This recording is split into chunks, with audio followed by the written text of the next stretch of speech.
All right, so I'm thinking about releasable anchors. I really like just tying an alpine in a double rope and having two people being able to go down and having a rescue line that works. What I also liked is having the multi-mule overhand so that you can lower, right? And I thought of, well, what's the process of how to use these in a good way? To start with, what I thought I would do is, if I was in an unknown canyon like Glen Davis, and let's just say we can't see the bottom, I would rig a multi-mule overhand with a knot at the end of the abseil line. One, so that the first person down can't possibly come off the end of the rope, at least like that. And then, so that I could use the multi-mule overhand to lower them to get the rest of the length of the abseil, and so we can solve that problem as the first person down in an unknown place. Then I thought, well, what do I need to do? Well, maybe then after that, I would then untie and possibly use the alpine, like untie and then possibly use the alpine to actually get the rest of the party down, right? So come over, blah, do. So the first person's gone down on my multi-mule overhand. The second person and the middle of the party. I gotta get better at this. Anyway, the second person in the party and the rest of the party for speed could go down on this, but the first person has gone down a really safe system for that. So it's just a matter of untie all that, retie this, then I'm here. But one of the thoughts I thought of, well, is what if I wanted to keep the multi-mule overhand in place and have, what if I need to do a rescue where I needed my second line fixed? And the problem with that, Nathan, that I found was that when I did my multi-mule,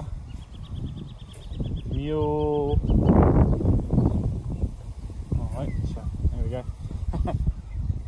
Don't take me in, can you? Mule, and then overhand, was that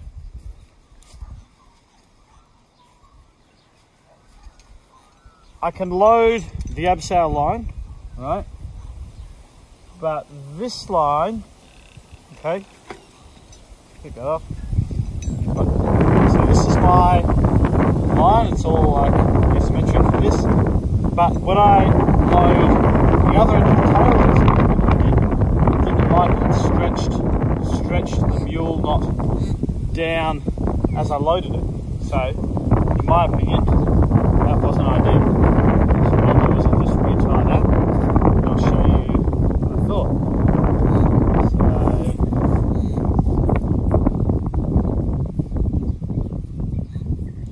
So I tie a nice tight mule, as high as I can above that, and I do my overhand here. Why didn't I go around both ropes? Because this gives me a clear defined tail, because I didn't like how that loaded the knot. So anyway, I've got one good line off the multi-mule overhand, and I've got one line for a rescue, which is a good backup. I can lower, but then I thought, if I'm going to do like a 3-to-1, what I don't want is this going down and then me doing some sort of haul system and having this load the knot like that. Alrighty. So I thought, oh well, what if I put in another beaner? Alright, just like my first one, and I decided to do another multi-mule overhand just as I'd tied it. So I go, oh, not like that. I go one over, munter,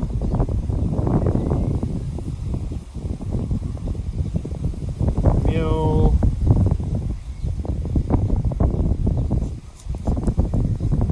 and then overhand. What I actually got, Nathan, which I'm sure you've figured out by now, is that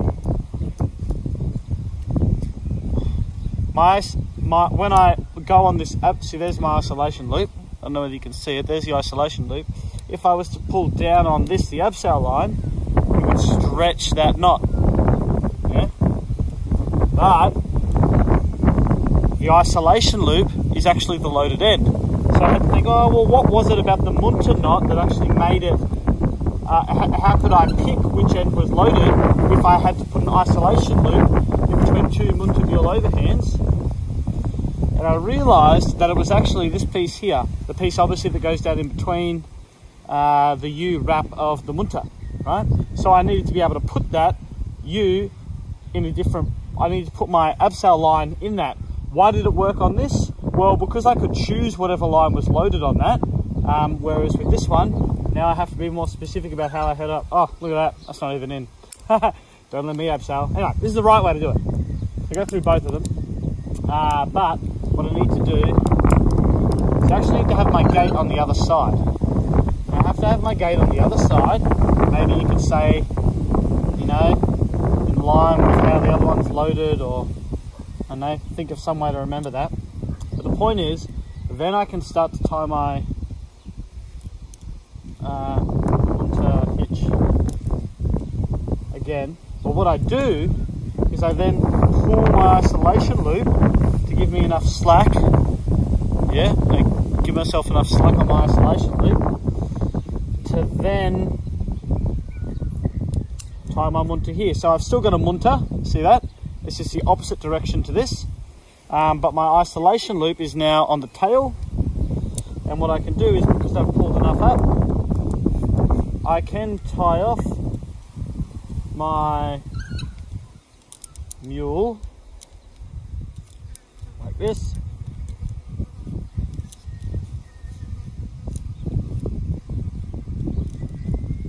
And I can give myself a little bit of slack, and I can still do my overhand.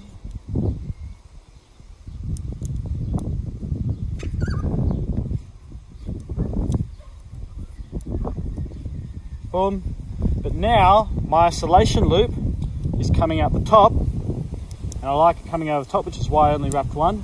I can see where my isolation loop is, and when I load the munter mule overhand, it holds it tight. So there we go. Now I have something that I can, with the munter mule overhand, I can go and I can use that for a rescue line, and I've still got my contingency in place, so I don't have to use, so basically I can just use the munter mule overhand in more